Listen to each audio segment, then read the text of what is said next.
ورحمة الله وبركاته. الحمد لله رب العالمين، والصلاة والسلام على سيد الأنبياء والمرسلين وعلى آله الطيبين الطاهرين وأصحابه الأكرمين الأفضلين وعلى من والاهم وتبعهم وسار على نهجهم واستنى بسنتهم إلى يوم الدين. ما بعد، فقد قال الله تبارك وتعالى في شأن عظمة حبيبه الكريم: أعوذ بالله من الشيطان الرجيم، بسم الله الرحمن الرحيم. إن الله وملائكته يصلون على النبي يا أيها الذين آمنوا صلوا عليه وسلموا تسليما. اللهم صل على سيدنا مولانا محمد وعلى آل سيدنا مولانا محمد وبارك وسلم صلاة وسلاما عليك يا سيدي يا حبيبي يا رسول الله صلی اللہ تعالی علیہ وسلم. معزز حاضر محترم سامعین کرام، آئیے کو سننے اور سنانے سے قبل ہم اور آپ مل کر انتہائی عقیدت اور محبت کے ساتھ حضور آقا نامدار سرور کون مکہ سارے عالمین کے مختار، مدینے کے تاجدار، مکے کے سردار، سید الابرار جناب احمد مصطفیٰ محمد مصطفیٰ صلی اللہ تعالی علیہ وسلم کی بارگاہ میں ایک مرتبہ محبت اور عقیدت کے ساتھ بآواز بلند درود و سلام کا نذرانہ پیش کر لے. اللہم صلی علی سیدنا مولانا محمد وعلی آل سیدنا مولانا محمد وبارک وسلم صلاة و سلاما علیک یا سیدی یا حبیبی یا رسول اللہ صلی اللہ تعالی علیہ وسلم.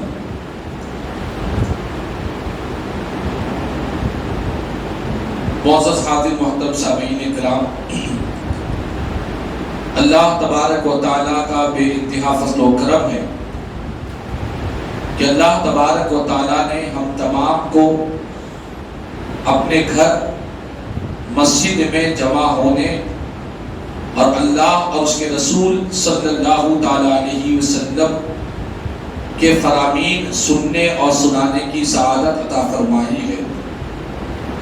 اور میں مبارکباد دوں گا مسجد احاطہ کے کمیٹی، عاشقان رسول، فدائے صحابہ، محبان اہل بیت اطہار، اس کمیٹی کو، اس کے تمام اراکین کو اور بالخصوص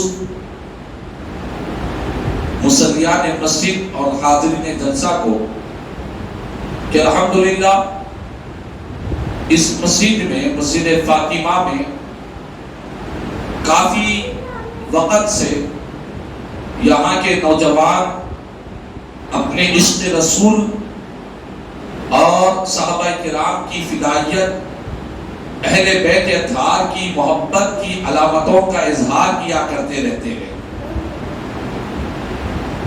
اور آج جس عنوان پر آپ اور ہم جمع ہیں، اس عنوان کے متعلق ابھی مجھے ہمارے مسجد احاطہ کے انتہائی مخلص اور انتہائی فکرمند حافظ و قاری جناب مصطفیٰ صاحب نے مجھے بتلایا کہ عظمت قرآن آج کا عنوان ہے. قرآن یہ جو اللہ کا کلام ہے، قرآن جو ہمارے لیے ہدایت کا ذریعہ ہے، اکثر و بیشتر رمضان کے مہینے میں عظمت قرآن کے جلسے ہوا کرتے ہیں. رمضان میں چونکہ قرآن نازل ہوا ہے، اسی لیے قرآن کے نزول کے جلسے ہوا کرتے ہیں، اجتماعات ہوتے ہیں. اور جیسے ہی رمضان کا مہینہ ختم ہو جاتا ہے، ہماری قوم قرآن سے بہت دور ہو جایا کرتے ہیں اور یہ سمجھتے ہیں کہ رمضان آئے گا تب قرآن پڑھیں گے، رمضان گزر گیا، اب قرآن پڑھنے کا وقت بھی نہیں ہے۔ لیکن یاد رکھ لے کہ رمضان تراویح کی طرح نہیں ہے کہ جس طرح رمضان ہی میں نماز تراویح ہوتی ہے، غیر رمضان میں تراویح نہیں ہوتی۔ یہ رمضان قرآن یہ تراویح کی طرح نہیں ہے، بلکہ قرآن ایک مومن کے لیے کوئی دن کوئی رات ایسی نہیں گزرنی چاہیے جس دن جس رات میں وہ قرآن کی تلاوت نہ کر سکے۔ ایک مومن کی زندگی ساری کی ساری اللہ کے کلام سے اس کا رشتہ مضبوط ہونا چاہیے۔ قرآن یہ وہ کتاب ہے، یہ وہ عظمت والی کتاب ہے۔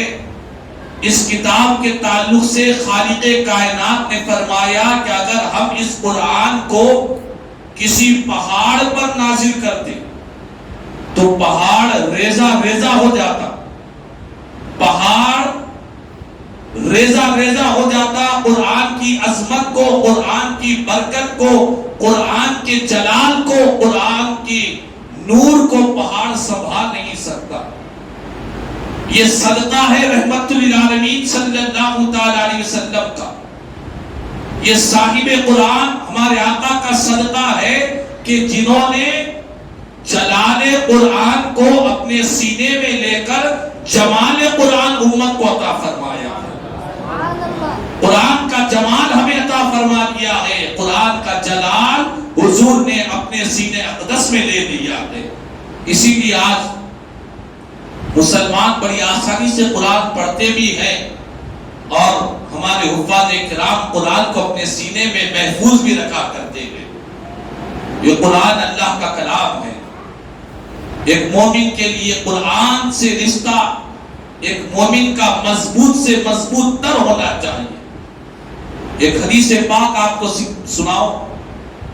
میرے اور آپ کے آقا امام الانبیاء رحمت للعالمین صلی اللہ تعالی علیہ وسلم نے ارشاد فرمایا، ادبوا اولادکم علی ثلاث خصال، حب نبیکم وحب اہل بیتہ وتلاوت القرآن۔ دائلمی کی حدیث پاک ہے، میرے آقا فرماتے ہیں کہ اپنی اولاد کو تین عادتوں پر، تین چیزوں پر اپنی اولاد کی تربیت کرو۔ اپنی اولاد کے سینے میں تین چیزیں ضرور بٹھایا کرو۔ پہلی چیز کیا ہے؟ حضور نے فرمایا سب سے پہلے تمہارے نبی کی محبت ان کے سینے میں ڈالو۔ اس کے بعد فرمایا کہ نبی کے اہل بیت کی محبت ان کے سینوں میں ڈالو، اور اس کے بعد حضور نے فرمایا قرآن کی تلاوت ان کو سکھلاؤ، قرآن پڑھنا انہیں سکھاؤ۔ اولاد کو یہ تین چیزیں بچپن ہی میں سکھا دینا چاہیے۔ لیکن آج بڑے افسوس کے ساتھ، بڑی شرم کے ساتھ ہمیں کہنا پڑتا ہے کہ آج ہمارے مسلم معاشرے اور سماج میں کئی ایسے افراد ہیں، کئی ایسے بچے، جوان، بوڑھے لوگ ہیں جنہیں اللہ کا کلام قرآن پڑھنے نہیں آتا، جنہیں قرآن کی تلاوت نہیں آتی۔ یہاں تک کہ آپ دیکھیں کہ جب کبھی مسجد میں جب یہ میں منظر دیکھتا ہوں تو بڑی تکلیف ہوا کرتی ہے، بڑا افسوس ہوا کرتا ہے۔ کبھی مسجد میں زیارت ہوتی ہے، زیارت کا دن آتا ہے، انتقال کا دوسرا دن یا تیسرے دن جو بھی زیارت ہوتی ہے، زیارت کے دن مسجد میں بہت سے لوگ چونکہ ہمارے پاس الحمدللہ ہم اہل سنت والجماعت ہیں، ہم ایصال ثواب کے ماننے والے ہیں، اس کے قائل ہیں، قرآن کی تلاوت کرتے ہیں۔ مسجد میں پارے مؤذن صاحب یا بچے مسجد کے پارے تقسیم کرتے ہیں تو کئی ایسے لوگ ہم کو دکھائی دیتے ہیں جو قرآن کے لیے پارا نہیں لیتے، ہاتھ میں تسبیح لے کر کوئی ذکر میں، کوئی درود پاک میں مصروف رہتے ہیں۔ بات اچھی ہے، ذکر کریں یا درود پاک پڑھیں، یہ بھی فضیلت ہے، یہ بھی باعث برکت ہے۔ لیکن جب ہم معلوم کرتے ہیں کہ آخر یہ سب تلاوت میں مصروف ہے اور یہ چند ایسے لوگ بیٹھے ہوئے ہیں ہماری صفوں میں، ہماری مسجد میں، جو قرآن نہیں پڑھ رہے ہیں، جو کوئی ذکر میں لگے ہوئے ہیں، آخر وجہ کیا ہے؟ تو پتہ چلنے پر یہ بات ظاہر ہوتی ہے کہ ان صاحبان کو قرآن پڑھنا نہیں آتا ہے۔ اللہ اکبر، زندگی گزار چکے ہیں، بڑی بڑی تعلیمات حاصل کرے ہیں، مال و دولت حاصل کر لیے، بہترین مقام بنا لیے، انجینئر بن گئے، دنیاوی ترقی تو مل گئی، لیکن قرآن پڑھنے نہیں آتا۔ ایسی ترقی جو صرف دنیا کے لیے آگے بڑھائے اور قرآن پڑھنا نہیں آتا ہے، تو اس سے بڑی بدبختی اور ہمارے لیے کوئی نہیں ہے، اس سے بڑا افسوسناک مرحلہ اور کوئی ہمارے لیے نہیں ہے، اس سے زیادہ شرم کی بات نہیں ہے کہ ہم دنیا میں سب کچھ حاصل کر چکے ہیں، لیکن اللہ کے کلام قرآن پڑھنے ہمیں نہیں آ رہا ہے، تلاوت قرآن ہم نہیں کر سک رہے ہیں، تو یہ ہمارے لیے بڑی شرم کی بات ہوا کرتی ہے۔ تو یاد رکھ لیں، ہم تمام کو یہ ذمہ داری بنتی ہے کہ قرآن سیکھنے کے لیے کوئی عمر کی قید نہیں ہے۔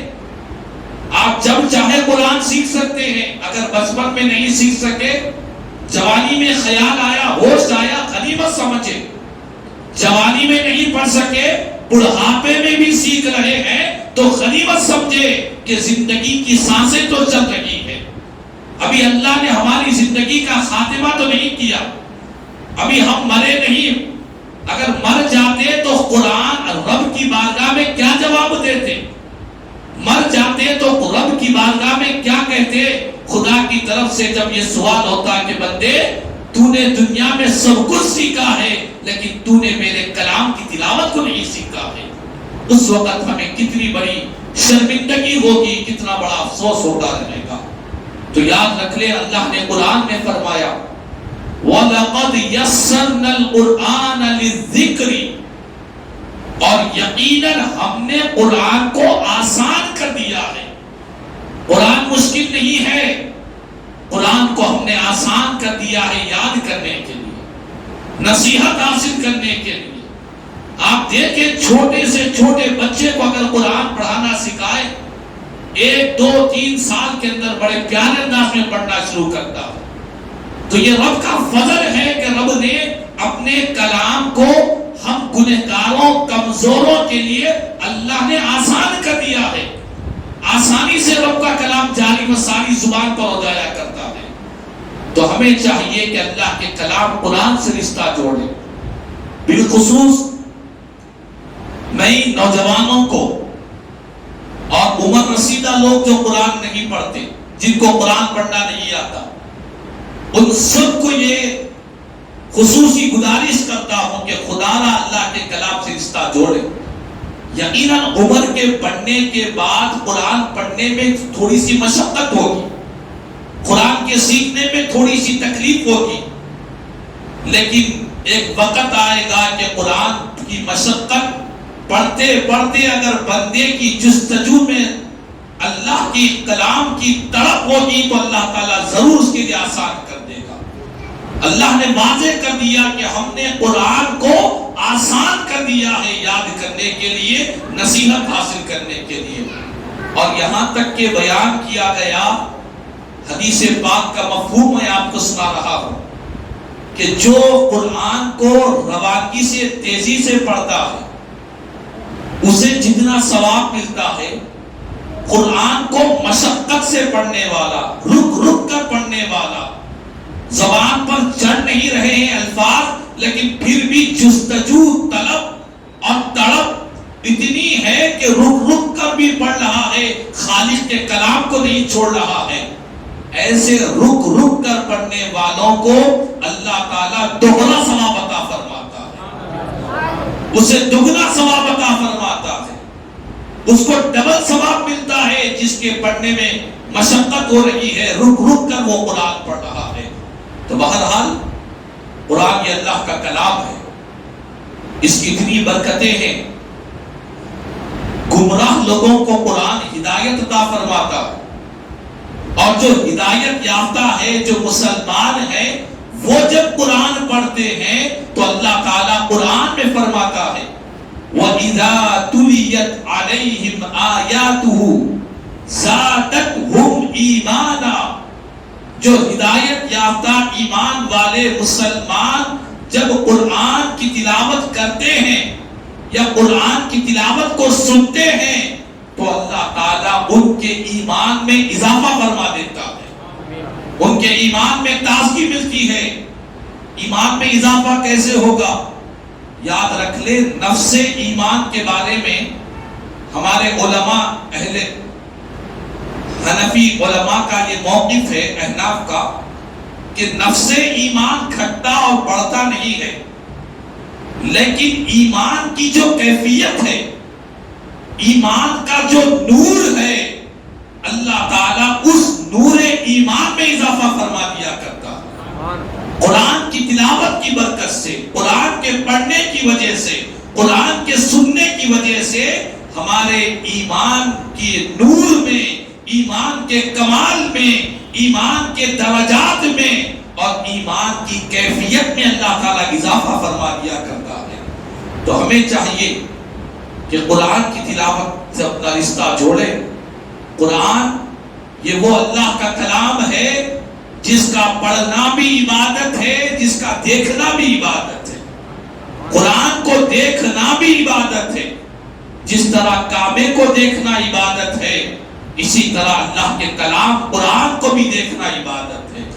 تو یہ قرآن مجید یہ وہ کتاب ہے، میرے آقا کریم صلی اللہ علیہ وسلم نے ایک حدیث پاک میں فرمایا ایک صحابی رسول سے کہ تم قرآن پڑھو، قرآن کی تعلیمات پر عمل کرو، قرآن سے اپنا رشتہ جوڑو، اس کی برکت کیا ہوگی؟ مدینے والے آقا فرماتے ہیں جب تم قرآن پڑھو گے، قرآن سے رشتہ جوڑو گے، قرآن پر عمل کرو گے، جب تم مر جاؤ گے تو تمہاری قبر پر تمہارے رشتہ دار، تمہارے دوست، تمہارے پڑوس، تمہارے ملاقاتی تمہاری قبر کو آئے یا نہ آئے، لیکن اللہ تعالیٰ کی نورانی مخلوق فرشتے تمہاری قبر کی زیارت کو آتے رہیں، فرشتے تمہاری قبروں کی زیارت کو آئیں گے۔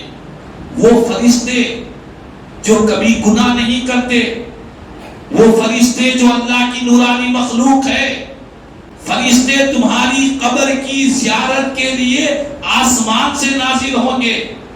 اور کیسے آئیں گے؟ کیسی زیارت کے لیے آئیں گے؟ میرے آقا فرماتے ہیں کہ جس طرح تم کعبے کی زیارت کو جاتے ہو، کعبے کی زیارت کو جس ذوق سے، شوق سے، محبت سے، جس کثرت سے تم کعبے کی زیارت کو جاتے ہو، اسی طرح فرشتے تمہاری قبر کی زیارت کو آتے رہیں گے۔ اللہ اکبر! اس سے بڑھ کر اور کیا چاہیے؟ اس سے بڑھ کر اور کیا نعمت چاہیے کہ آج دنیا میں کوئی انسان انتقال کر جاتا ہے، مر جاتا ہے۔ ہم نے بہت سو کو دیکھا اور آپ اور ہم روز دیکھتے رہتے ہیں کہ مرنے کے دن اس کے دوست، پڑوس، رشتہ دار اس کی قبر کی زیارت کو آتے ہیں۔ پھر ایک دن گزر کر زیارت آتی ہے تو چند لوگ آتے ہیں۔ انتقال کے دن سے اب لوگ آدھے سے زیادہ کم ہو جاتے ہیں۔ جیسے ہی زیارت ہو گئی، اب قبر کی زیارت کے لیے مرحوم کے پاس یا تو اس کا کوئی بیٹا وفادار ہے، سچی محبت کرنے والا ہے، تو 40 دن تک اپنے باپ کی قبر پر پابندی سے جایا کرتا۔ اگر بیٹا نیک ہے، باپ سے محبت ہے، جا کر قرآن کی تلاوت یاسین شریف ہوتی ہے۔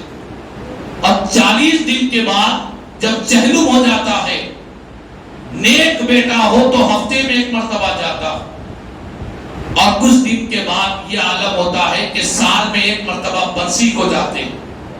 میں نے تو یہاں تک بھی دیکھا ہے کہ شب برات میں لوگ سال میں صرف ایک مرتبہ قبر کی زیارت کو جاتے ہیں اپنے والدین کے لیے یا اپنے قریبی رشتہ دار کے لیے۔ یہاں تک میں آپ کو بتلاؤں، آج کا انسان اتنا مصروف ہو گیا، اتنا مشغول ہو گیا، اتنا بیزی ہو گیا اور اتنا لاپرواہ ہو گیا اپنے مرحومین کی طرف سے کہ انتقال کے بعد جب سال میں ایک مرتبہ جاتا ہے تو اپنے باپ کی قبر کو تلاش کرتا ہے کہ وہ کہاں ہے۔ اللہ کہاں ہے پتہ نہیں ہے، کیونکہ جس وقت 1 سال پہلے جب میں آیا تھا وہاں تو قبریں تھی ہی نہیں. 1 سال میں کئی قبریں آ چکی ہے، اسے پتہ ہی نہیں میرے باپ کی قبر کہاں ہے، میری ماں کی قبر کہاں ہے. اللہ اکبر. ایسا نفسا نفسی کا عالم چل رہا ہے. تو آج انسان کسی پر بھروسہ نہیں کر سکتا کہ فلاں میری قبر کو آئے گا، مجھے دعا کرے گا، ایصال ثواب کرے گا، قرآن کی تلاوت کرے گا. ماں باپ لاکھوں کروڑوں روپے کی جائیداد اولاد کے لیے چھوڑ کر جا رہے ہیں، لیکن وہ والدین بھی کوئی گارنٹی سے، کوئی ضمانت سے یہ بات نہیں کہہ سکتے کہ میرے مرنے کے بعد میری اولاد میرے لیے کوئی ایصال ثواب کرے گی، میرے لیے قرآن کی تلاوت کرے گی، میرے لیے قرآن کی تلاوت کروائے گی. یہ ماں باپ بھی لاکھوں کروڑوں کی جائیداد رکھنے کے باوجود بھی، والدین بھی یہ اس بات کی ضمانت اور گارنٹی نہیں دے سکتے ہیں. اور یہ ہو بھی رہا ہے، ہم دیکھ بھی رہے ہیں کہ انسان اپنی زندگی میں اتنا مصروف ہے، اتنا مشغول ہے، اتنا بیزی ہو چکا ہے کہ وہ اپنے مرحومین کو، یہاں تک کہ والدین کو بھی بھول رہا ہے. تو ایسے عالم میں، ایسی حالت میں اللہ نے مجھے اور آپ کو زندگی دی ہے. اس زندگی میں کچھ ایسے کام کر لے، اس زندگی میں نیکی کا بیج اس طرح بولے کہ مرنے کے بعد کوئی ہماری قبر کی زیارت کو آئے یا نہ آئے، اللہ کی نورانی مخلوق فرشتے ہماری قبر کی زیارت کو آئیں گے. وہ عمل کیا ہے؟ مدینے والے آقا فرماتے ہیں تم دنیا میں قرآن سے اپنا رشتہ جوڑ لو، اللہ کے کلام سے رشتہ جوڑ لو، قرآن کو پڑھو، پڑھتے رہو، محبت کرو، اپنی اولاد کو سکھاؤ اور قرآن پر عمل کرنے والے بن جاؤ. تو یقین جانے مرنے کے بعد تمہاری قبر کو فرشتے ایسی زیارت کریں گے جس طرح تم کعبے کی زیارت کو جایا کرتے ہو. اللہ اکبر.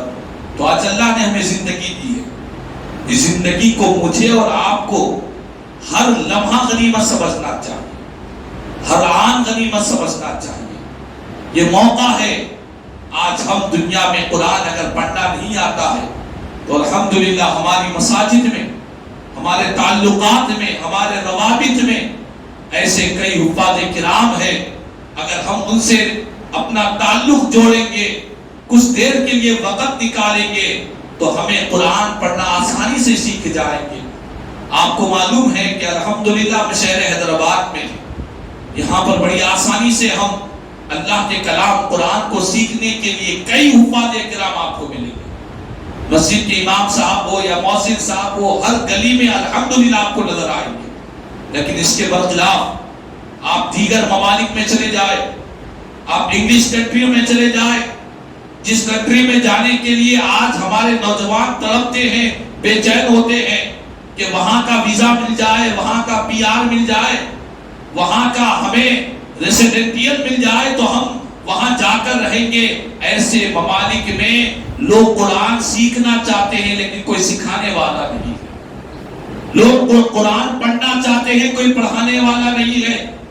تو اللہ نے ہم اس شہر میں ہے کہ جہاں پر علماء ہے، حفاظ ہے، قرآن سینے میں رکھنے والے کئی حفاظ کرام ہم کو نظر آتے ہیں. ہمیں بہت بہت بہت غنیمت سمجھنا چاہیے. اللہ کے کلام قرآن کو سیکھے. قرآن صرف ہم نے اس کو رمضان تک محدود کر دیا اور ہمارے پاس جہالت کا یہ عالم ہے. جب کبھی میاں بیوی کے جھگڑے ہوتے ہیں، لڑائی جھگڑے ہوتے ہیں تو وہاں پر لوگ قرآن کو لا کر دیتے ہیں، وہاں پر قرآن لے کر قسمیں کھاتے ہیں. لڑائی جھگڑے میں تجھ سے بات نہیں کروں گا، تو میرے گھر پر نہ آئے. اس طرح کے اختلافات کے جھگڑے میں اللہ کے کلام قرآن کو ہاتھ میں لے کر استعمال کرتے ہیں. کیا قرآن قسمیں کھانے کے لیے نازل کیا گیا؟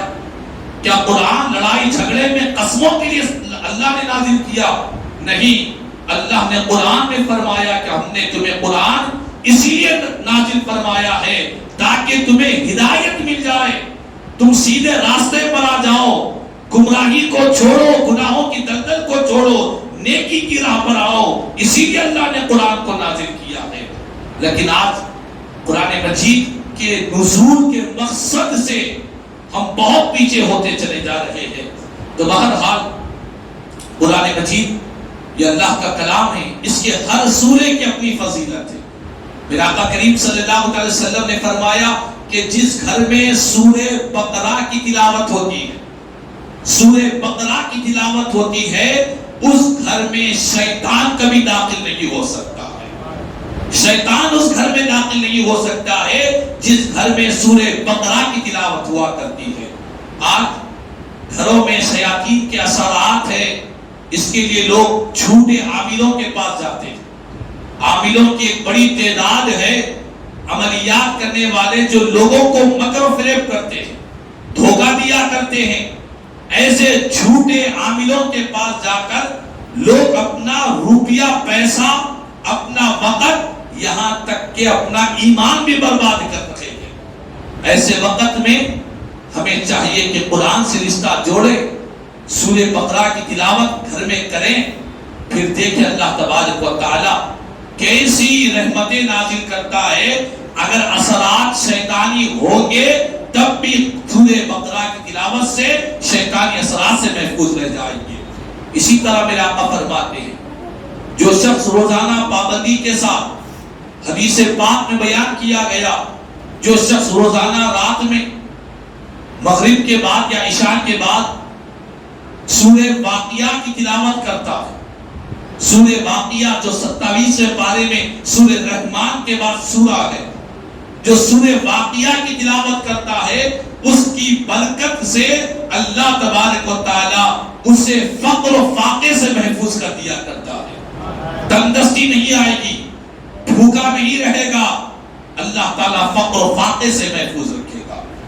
اور حضور نے فرمایا کہ جو شخص روزانہ پابندی کے ساتھ سورہ ملک کی تلاوت کرتا ہے، یہ سورہ ملک کی تلاوت کرنے والے کو یہ سورہ ملک قبر کے عذاب سے اسے محفوظ رکھے گا۔ تو آپ دیکھ لیں، ہر ایک سورے کی ایک شان ہے، ہر ایک سورے کی ایک فضیلت ہے، جو ایک ایک سورے کے اندر اللہ نے وہ تاثیرات رکھے ہیں کہ جس کی برکت سے ہماری دنیا بھی بہتر، ہماری آخرت بھی بہتر ہے، ہماری دنیا بھی کامیاب ہے، ہماری آخرت بھی کامیاب ہے۔ تو سب سے پہلے میں والدین سے اور نوجوانوں سے، ہر ایک مسلمان مرد اور عورت سے یہ خصوصی گزارش کروں گا کہ خدا را قرآن پڑھنا سیکھیں، قرآن پڑھنا سیکھیں، قرآن سے اپنا رشتہ جوڑے اللہ کے کلام سے۔ آپ ڈاکٹر بنے، انجینئر بنے، آپ بڑے بزنس مین بن جائیں، بڑے تاجر بن جائیں، بڑا آپ کا بزنس ہو، دکانداری ہو، کاروبار ہو، جو بھی حلال ذریعہ آپ اختیار کریں ضرور کریں۔ اسلام منع نہیں کرتا، نہ کبھی علماء نے منع کیا ہے، ڈاکٹر بننے کو بھی اسلام پسند کرتا ہے۔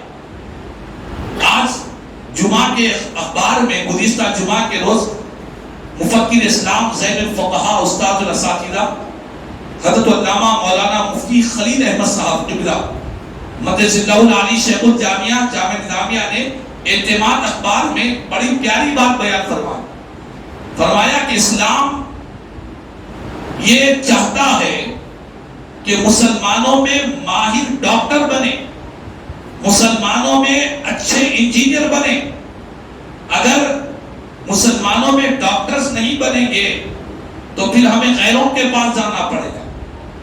اور ہمارے فقہاء کرام نے ایک بڑی پیاری بات بیان فرمائی کہ اگر کوئی بیمار ہے روزہ نہیں رہ سکتا تو بیمار کو اس بات روزہ نہ رکھنے کی اجازت اسی وقت ملے گی جب کوئی ڈاکٹر مسلمان ہو، وہ کہے کہ روزہ رکھنا تمہارے لیے نقصان دہ ہے، تو مسلمان ڈاکٹر کی بات پر یقین رکھتے ہوئے اسے روزہ چھوڑنے کی اجازت ہوگی۔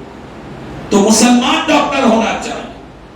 اور اسی طرح یہ جو بنایا جاتا ہے کنسٹرکشن کی جو فیلڈ ہے اس میں بھی مسلمان ہونی چاہیے، چونکہ غیر مسلم جب ہماری مساجد کی تعمیر ہوگی تو اگر مسلمان انجینئر رہے گا تو اسے معلوم ہوگا کہ مسجد کی تعمیر کس انداز کی ہونی چاہیے۔